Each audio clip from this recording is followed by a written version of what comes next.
शिक्षा विभागीय latest information प्राप्त करने के लिए सब्सक्राइब करें ई ज्ञान पोर्टल यानी सॉल्यूशन टोटल। जय हिंद मित्रों, शिक्षा विभाग की नई तबादला नीति तैयार हो चुकी है। कर्मचारियों को अब तबादलों के लिए नहीं काटने पड़ेंगे नेताओं के चक्कर। ड्राफ्ट तैयार, सीएम की मंजूरी का इंतजार। नई नीति में हर साल 6 से 10 अप्रैल तक लिए जाएंगे आवेदन। 10 मई को जारी होंगी तबादला सूचियाँ। ट्रांसफ़र के लिए शहरी ग्रामीण क्षेत्र के स्कूलों को बांटा गया 4 जोन में। एक बार में हर कैडर के अधिकतम होंगे 17% तक तबादले। अनिवार्य तबादले 5%, स्वैच्छिक 5% और अंतर जिला 7% होंगे। प्रारंभिक शिक्षा और माध्यमिक शिक्षा के सभी कैडर पर लागू होगी नीति। जी हां साथियों, आज के समाचार पत्र की प्रमुख खबर में से एक खबर है, शिक्षा विभाग में हर अप्रैल मई में ट्रांसफ़र होंगे। एक कैडर से अधिकतम 17% होंगे दायरे में। शिक्षा विभाग ने कर्मचारियों के लिए तबादलों की नई नीति तैयार की है ताकि तबादलों के लिए नेताओं के चक्कर न काटने पड़ें। इस बार नेताओं की सिफारिश पर ही तबादले होंगे, लेकिन नई पॉलिसी का ड्राफ्ट तैयार हो चुका है। सीएम स्तर पर मंजूरी का इंतजार है।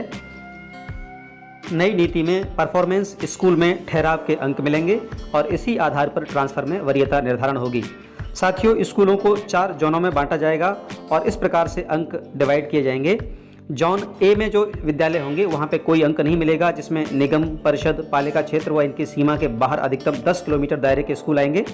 जोन बी में 1 साल के 2 अंक मिलेंगे, जिसमें निगम परिषद पालिका के क्षेत्र व इनकी सीमा के बाहर अधिकतम 25 किलोमीटर दायरे के स्कूल जो ए जोन में नहीं होंगे वो आएंगे। जोन सी में 1 साल के 3 अंक प्राप्त होंगे। नेशनल हाईवे, स्टेट हाईवे व इनमें 25 किलोमीटर की सीमा के बाहर आने वाले स्कूल जो जोन ए व बी में नहीं हैं। जोन डी में 1 साल के 5 अंक मिलेंगे, जिसमें बाकी के समस्त स्कूल आएंगे। और जोन का निर्धारण सीईओ जिला परिषद की अध्यक्षता में 6 सदस्यीय कमेटी द्वारा किया जाएगा। अब बात करते हैं जिलों के आधार पर स्कूल और अंकों की। तो श्रेणी अ में 1 साल का 1 अंक जयपुर, अलवर, सीकर, झुंझुनू, दौसा, भरतपुर, अजमेर के जोन ए, बी, सी सेवा को छोड़ करके मिलेंगे। श्रेणी ब में 1 साल के 2 अंक होंगे जो टोंक, भीलवाड़ा, बूंदी, कोटा, नागौर, पाली, जोधपुर, गंगानगर, हनुमानगढ़, चूरू के जोन ए व जोन बी की सेवा को छोड़कर। श्रेणी स में 1 साल के 4 अंक धौलपुर, करौली, सवाई माधोपुर, चित्तौड़गढ़, उदयपुर, राजसमंद, बीकानेर के जोन ए व जोन बी में की गई सेवा को छोड़कर। और श्रेणी द में 1 साल के 5 अंक बाड़मेर, जैसलमेर, जालौर, सिरोही, बांसवाड़ा, डूंगरपुर, प्रतापगढ़, बारा व झालावाड़ में जोन ए में की गई सेवा को छोड़कर काउंट किए जाएंगे। साथियों, बीमारी के आधार पर भी अंक प्रदान किए जाएंगे। विशेष श्रेणी के शिक्षकों के लिए पूर्णतः दृष्टिबाधित होने पर 10 अंक मिलेंगे। 40 से 50% तक दिव्यांग होने पर 5 अंक और 51 से 70% तक दिव्यांग होने पर 8 अंक प्राप्त होंगे। 70% से अधिक दिव्यांग होने पर 10 अंक। गंभीर बीमार शिक्षक 10 अंक। गंभीर बीमार पति अथवा पत्नी अथवा बच्चे 8 अंक। विधवा को 8 अंक। विधुर है तो 5 अंक। एकल महिला, अविवाहित पति पत्नी राज्य केंद्र सेवा में हो या भूतपूर्व सैनिक या राष्ट्रीय पुरस्कृत शिक्षक हों तो 5 अंक प्राप्त होंगे। राज्य स्तरीय पुरस्कृत शिक्षक को 3 अंक प्राप्त होंगे।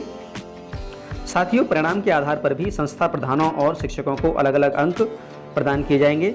संस्था प्रधान को 10वीं 12वीं में 50 से 70% तक विद्यार्थी प्रथम आने पर 1 अंक मिलेगा।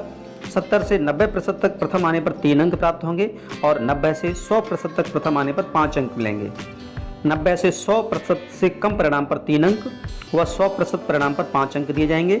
8वीं में 90% से 100% से कम को ए ग्रेड मिलने पर 1 अंक और 100% को ए ग्रेड मिलने पर 3 अंक प्रदान किए जाएंगे। इसी प्रकार शिक्षकों के लिए 10वीं में 12वीं में 90 से 100% से कम परिणाम पर 1 अंक प्राप्त होगा। 100% परिणाम पर 3 अंक मिलेंगे। 8वीं में 90 से 100% से कम विद्यार्थियों के ए ग्रेड आने पर 1 अंक और 100 के ए ग्रेड आने पर 3 अंक। प्राथमिक कक्षाओं में उच्च अधिगम स्तर के लिए 2 अंक प्राप्त होंगे। साथियों, इन ट्रांसफर्स के लिए जिला, संभाग और राज्य स्तर पर एक कमेटी बनेगी। ट्रांसफर्स के लिए इनकी मंजूरी अनिवार्य होगी। 5% स्वैच्छिक तबादले होंगे, 5% अनिवार्य होंगे और 7% अंतर जिला तबादले इस नीति के अनुसार होंगे। ये तबादले ऑनलाइन सिस्टम से विभागीय पोर्टल व कंप्यूटर आधारित सॉफ्टवेयर के द्वारा किए जाएंगे। साथ ही इसमें नामांकन के लिए भी अंक निर्धारित किए गए हैं। स्कूल में 2 वर्षों में 25% या अधिक की नामांकन बढ़ोतरी होती है तो संस्था प्रधान को 3 अंक और शिक्षकों को 1-1 अंक प्रदान किया जाएगा। यह नीति प्रारंभिक शिक्षा और माध्यमिक शिक्षा के सभी कैडर्स पर लागू होगी और इसमें एक बार में हर कैडर के अधिकतम 17% तक ही तबादले होंगे। शिक्षा मंत्री बी.डी. कल्ला ने कहा है कि नीति बना ली है, CS के माध्यम से सरकार के पास भेजी है, इस पर विचार हुआ और मंजूरी मिली तो इसी आधार पर तबादले करेंगे। तो साथियों, शिक्षा विभाग एवं तबादलों से जुड़ी लेटेस्ट अपडेट के लिए चैनल के साथ जुड़े रहें। बहुत बहुत धन्यवाद।